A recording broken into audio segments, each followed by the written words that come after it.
Earth and Life Science, Igneous Rock, how are they formed? What are igneous rock? Igneous rock are one of the three major categories of rocks. The word igneous is derived from the Latin word for fire, ignis or ignus. These rocks are commonly found in the surface and beneath the earth, specifically in divergent boundaries, convergent boundaries, subduction zones, and hotspots. Not all igneous rocks have the same physical and chemical characteristics. They differ in the origin, process of formation, color, density, size of grains, crystals, and many more. Based on what I have read, it says that igneous rock in Latin word is fire or apoy, and we can find it in the surface and beneath the earth, particular sa divergent boundaries, convergent boundaries, and subduction zones, and also the hotspot or maiinit na lugar. Sinasabi din na not all igneous rock have same physical and chemical characteristic. Nagkakaiba din sila sa iba't ibang bagay or characteristic.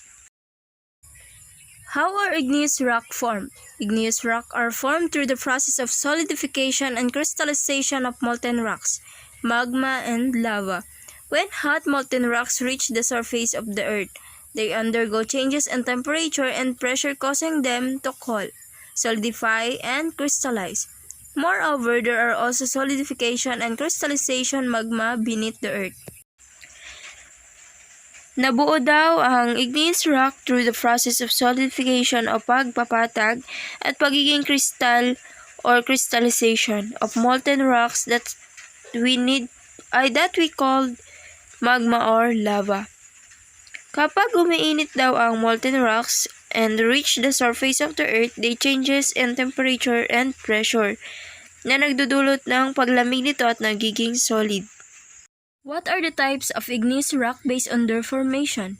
In terms of formation, igneous rock can be classified into two: intrusive and extrusive rocks. Below is the comparison of these two types. The point of comparison between intrusive rocks and extrusive rocks. In intrusive rocks, other terminology, plutonic rocks. In extrusive rocks, other terminology, volcanic rock. Location in intrusive rocks beneath the earth, and location for extrusive rocks is surface of the earth. The process of formation in intrusive rocks, plutonic. The process of formation in extrusive rock, volcanic. The origin in intrusive rocks form from magma, and the extrusive rocks form from lava. Intrusive rock color usually dark, and extrusive rock color is usually light colored. Density in intrusive rocks usually dense. Density in extrusive rocks usually low density or light.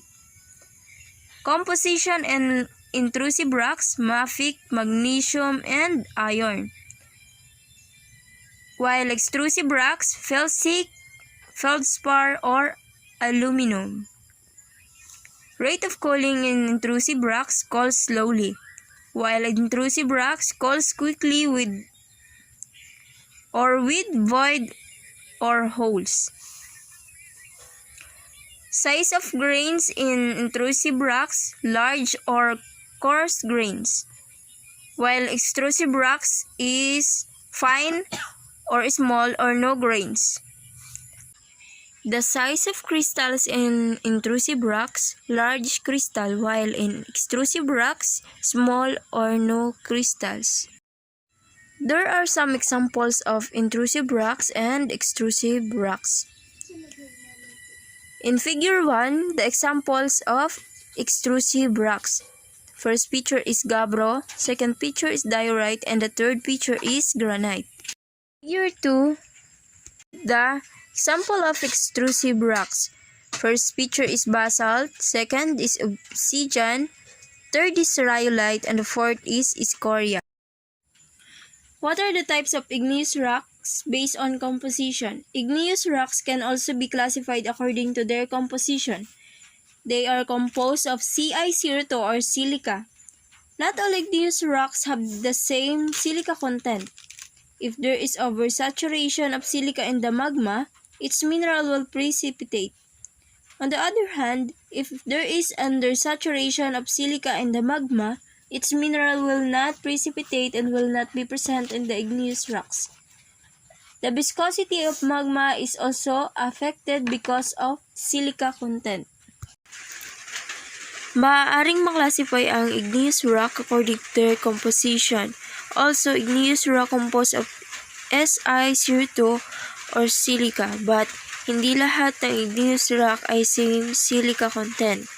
Kapag mayroong oversaturation o sobrang pagkatanda, its mineral will precipitate or mamumuo. On the other hand, kabaliktaran naman nito ang mangyayari kapag mayroong undersaturation. Apektado din ang viscosity because of silica content. There are 4 classifications of igneous rock based on silica content: ultramafic, mafic, intermediate, and felsic.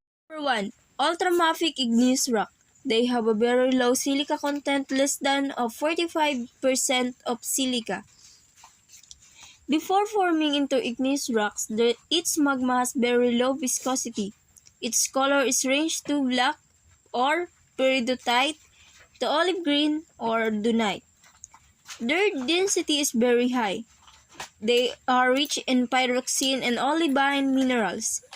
Example of these rocks are peridotite and dunite. Number 2. Mafic igneous rocks. They have a low silica content, 45 to 52% of silica. Before forming into igneous rocks, its magma has low viscosity, more viscous than ultramafic magma. They have black color. Their density is high. They are composed of pyroxene, calcium-rich plagioclase, feldspars. Example of these rocks are gabbro and basalts. Number 3. Intermediate igneous rocks. They have a high silica content, 53 to 65% of silica. Before forming into igneous rocks, its magma has intermediate viscosity, more viscous than the mafic magma. Their color is gray. Their density is intermediate. They are composed of biotite, alkali feldspar, and quartz. Example of these rocks are diorite and andesites. Number 4. Felsic igneous rocks. They have a very high silica content, more than 65% of silica. Before forming into igneous rocks, its magma has high viscosity, more viscous than the intermediate magma.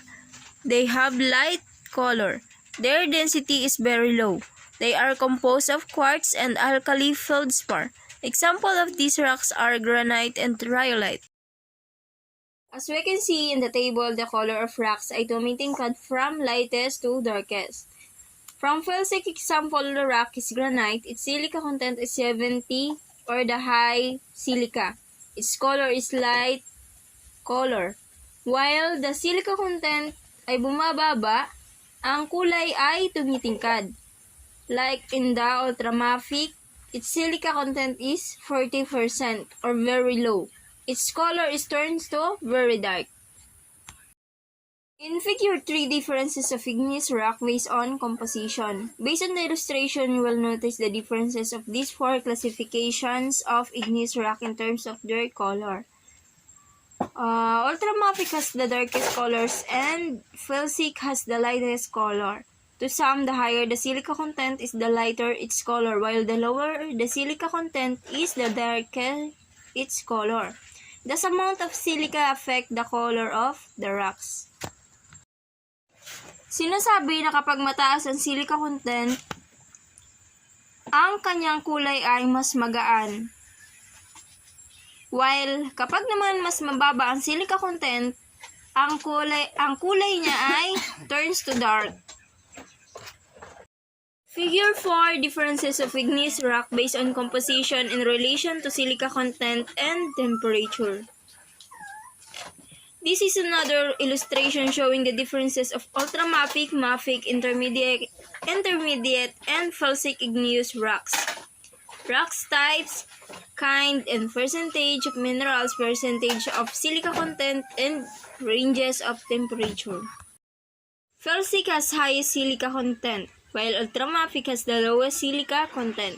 On the other hand, felsic is exposed to 700 degrees Celsius and ultramafic is exposed on 1200 degrees Celsius. It means when igneous rock is exposed to extreme high temperature, its color has darker, while if it is exposed to lower temperature, its color is light. Dito naman ay kabaliktaran sa figure 3 example kung saan sa figure 3 ay pag mataas ang silica content, ang kulay ng bato ay lighter. Vice versa. Samantala dito naman sa figure 4, kapag mataas ang temperatura, matingkad ang kulay. At kapag mababa ang temperatura, malabnaw naman ang kulay nito. Or the color is lighter. What are the types of igneous rocks based on texture? Igneous rocks have different texture. Texture of a rock is the size and arrangement of the minerals it contains. First, panaritic texture. Rocks have large mineral. Example are granites. Number 2 or second is alpanetic texture. The minerals grains are too small to see with the unsighted eye. Example of this texture is basalts. Third is vesicular texture. Rocks have many pits from gas escapes. Example is basalt again. Fourth is porphyritic texture. Rocks have two distinct grain size, large and small. Example nito ay andesite saka porphyry. And the last one is glassy texture. Rocks do have obvious minerals. Example is obsidian. That's the end of our discussion. Thank you.